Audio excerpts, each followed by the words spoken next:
লগতে এফালে ভন্টি পুৰি দিছো হাঁহৰ ভূমি এটা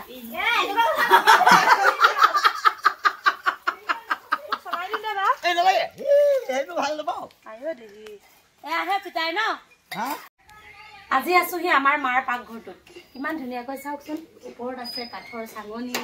লগতে এফালে খৰাহি আৰু জুই ধুৱাই গোটেই খৰিবিলাক মানে ধুনীয়া কৰি ৰাখিছে লগতে আজি ভাবিছো মাৰ পাকঘৰতে বনাম হাঁহৰ মাংস আৰু এফালে তিনটা আছিলে এটা হাঁহ খালো মই এটা হাঁহ বিক্ৰী কৰিলে 600 টকা আৰু আজি এটা থৈ দিছিলে আমাৰ মামাৰ মানে লৰা আহিব আহিব আহিব কয় দুমাহ হৈ গল নাহে নাহে নাহে যোৱাকালি আহি পালে এয়া হৈছে মোৰ ককাই আৰু এয়া হৈছে মোৰ বৌ আৰু আজি মোৰ হাতেৰে মানে মাহঁতৰ পাকঘৰতে বনাই খাম হাঁহৰ মাংস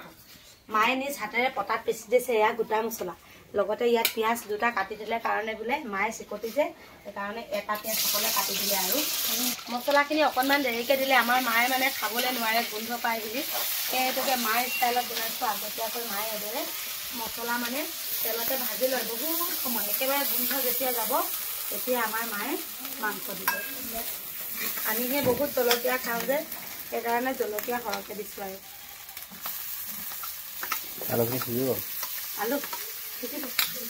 হাঁহ মাংসখিনি বিয়া লিপতা হ'ব কিন্তু সেইকাৰণে আলু একেবাৰে সিজি গ'লেও হাঁহ মাংস নিসিজিব মছলা ধুনীয়াকৈ সিজি গ'ল আৰু এয়া হাঁহৰ মাংস দি দিলো একেবাৰে মছলা সৰজে সেইকাৰণে হাঁহৰ মাংসত ধুনীয়াকৈ লাগি গৈছে আৰু লগতে এফালে ভন্টি পুৰি দিছো হাঁহৰ ভূমি এটা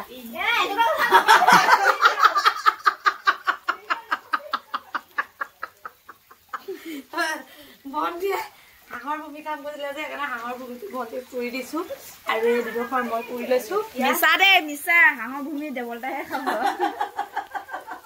জুই কাষত বহি বহিয়ে অপেক্ষা কৰি আছো মাংস সিজিব সিজিব বুলি পানীও ঠিকছে দি দিছো কাৰণ আলু সিজিবৰ কাৰণে বহুত সময় লাগে আৰু আলু এয়া দেখিছে তালাক লাককে চাই আছে চকু ডাঙৰ ডাঙৰ কৰি সিজিবলৈ বহুত সময় লাগিব যে সেইকাৰণে অকণমান পাছত আৰু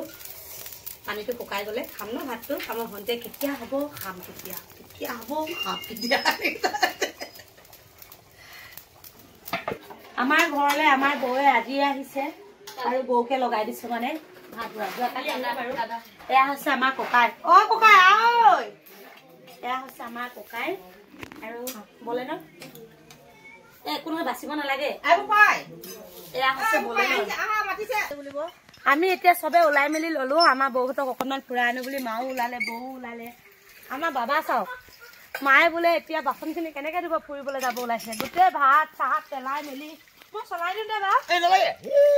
ভাল নাপাওঁ আইও দেহি এয়াহে পিতাই ন বিয়া নোহোৱা হলে এনে বিয়া হলো ন ঘৰত থকা হলে এনেকে ধুই ধুই ভাত খোৱালি হলে